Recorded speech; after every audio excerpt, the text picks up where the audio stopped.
السلام عليكم، مرحبا بكم معايا في قناة مريم داري. اليوم ان شاء الله غادي نتقاسم معكم واحد لاجينواز كتجي ناجحة مليون في المية. اسفنجية خفيفة. غادي نحضروها بمكونات اللي بسيطة بسيطة بزاف. كنتمنى انكم تجربوا هذه الوصفة لانها فعلا كتجي ناجحة مليون في المية. الى عجبكم الفيديو ما تنساوش تبارطاجيو مع العائلة والاصدقاء، واللي مازال ما مشتركش في القناه كنبغي نقول لكم مرحبا بكم. اشتركوا في القناه وفعلوا الجرس باش دائما توصلوا بالجديد.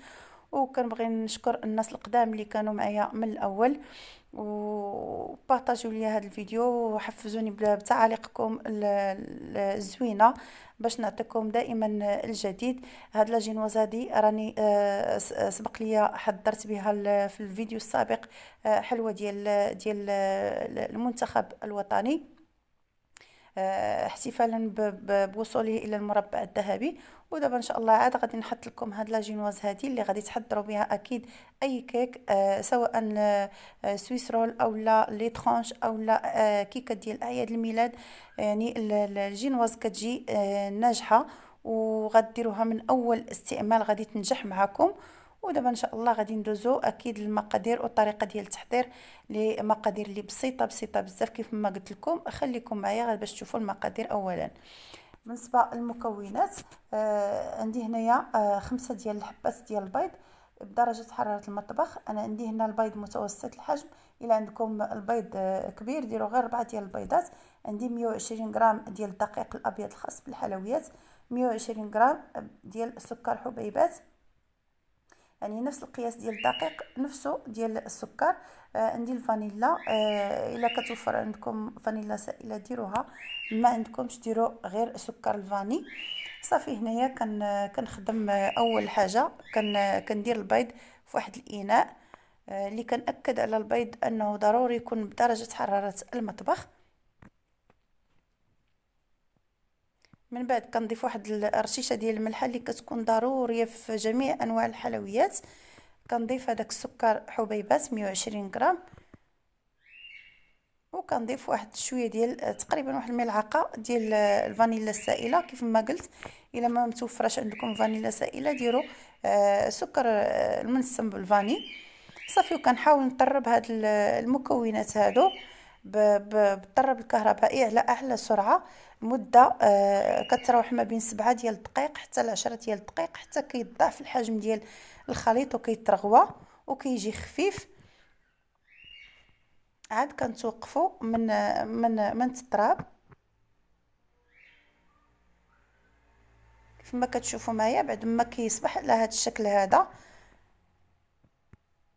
كنتوقف من التراب ديالو. ضروري طلعوا البيض والسكر حتى كيولي بحال هكا كيضاعف، ما شاء الله كيضاعف حتى ل4 ديال المرات باش كتنجح معكم الجينواز. ضروري انكم تتبعوا الخطوات كيف ما قلت. يعني كنهضر، يعني كنوجه الكلام ديالي للمبتدئات فقط. اما النساء الاخريات، يعني النساء المغربيات او العربيات بصفه عامه، راهم ما شاء الله عليهم حاذقات وكيعرفوا كيفاش يحضروا الجينواز. يعني هي كنبدا نضيف الدقيق عبر دفعات، واكيد خصنا نغربلو الدقيق 2 حتى 3 ديال المرات باش نتفاداو دوك التكتلات. وكيف ما كتشوفوا معايا هنايا راني تعمدت انني ما نسرعش المقطع باش تشوفوا الطريقه باش كنخدم بواسطه سباتول او لا ملعقه خشبيه او لا. انا خدمت غير بالرجلين ديال الباتور، او لا خلاط يدوي فقط. تخلطوا الدقيق مع البيض اللي طلعنا مع السكر من الاسفل للاعلى يعني غير بشويه باش ما يهبطش لينا البيض. الا هبط لينا البيض اكيد راه غادي تجينا الجينواز مدقسه وما تجيش ناجحه. هذه هي الطريقه باش كنخدموا الجينواز. سبق لي وحضرت معكم واحد السويس رول بنفس الجينواز في السنه الماضيه. صراحه كتجي هاد لاجينواز زوينه بزاف، وكتحكموا بها سواء تروليوها او لا تخدموا بها تقطعوها بالطريقه اللي بغيتو، راه كتنجح معاكم. صافي هنايا كنضيف الدفعه الثانيه من الدقيق وكنخلط بنفس الطريقه، وكتبقى لي الدفعه الثالثه كنضيفها حتى هي وكنخدم بنفس الطريقه.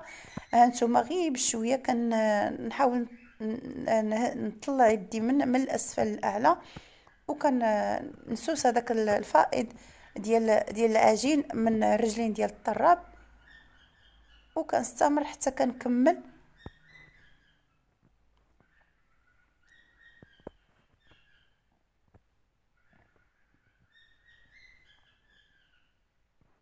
كنعتذر على الصوت ديالي لان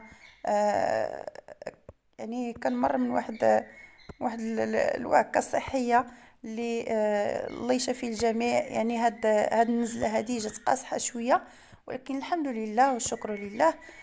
صافي كيف ما كتشوفوا معايا من بعد ما كيهبط لنا الخليط كنتاكدوا بان الدقيق ما بقاش في القعر ديال الاناء.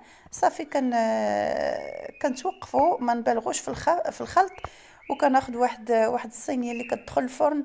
القياس ديالها 40 سنتيمتر على 30 عفوا.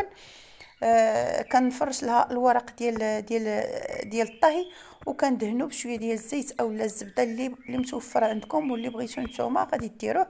انا دهنتو فقط بشويه ديال الزيت، وكنحاول نوزع هذيك العجينه ديال الجينواز، كنوزعها بشكل متساوي، وكناخذ واحد السباتول وكنحاول انني نوصلها للجوانب.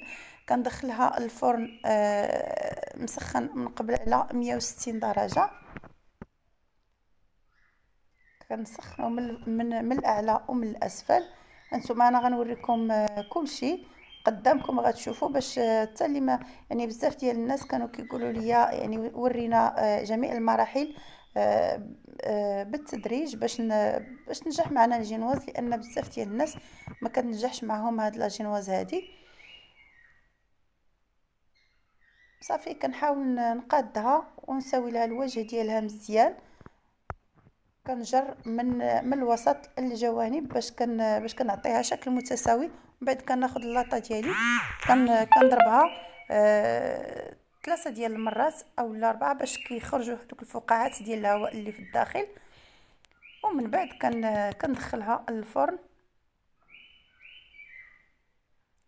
اللي قلت لكم مسخن على 160 درجه من قبل في الرف الوسطاني، كندير الفرن مشعل من الاعلى ومن الاسفل. صافي وكنخليها فقط 10 ديال الدقائق، لا اكثر ولا اقل. يعني 10 ديال الدقائق كتكون الجينواز ديالكم طابت وخدات واحد اللون ذهبي زوين بزاف، ويعني ما كتجي لا محروقه لا حتى شي حاجه.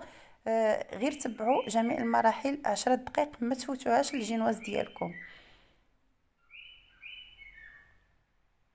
كيف ما كتشوفوا معايا بعد ما خرجت هاد لاجينواز ديالي خليتها غير دفات واحد شويه وحطيتها باش نقدمها معكم. كتجي على هاد الشكل هذا، كتجي محمره واحد اللون ذهبي موحد.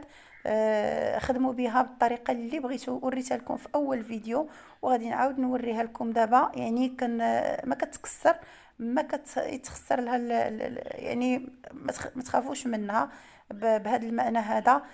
شكلوها كيف ما بغيتو، روليوها اولا قطعوها كيف ما بغيتو. الى عجبكم الفيديو شكرا، ما تنسونيش بدعمكم، وشكرا لكم.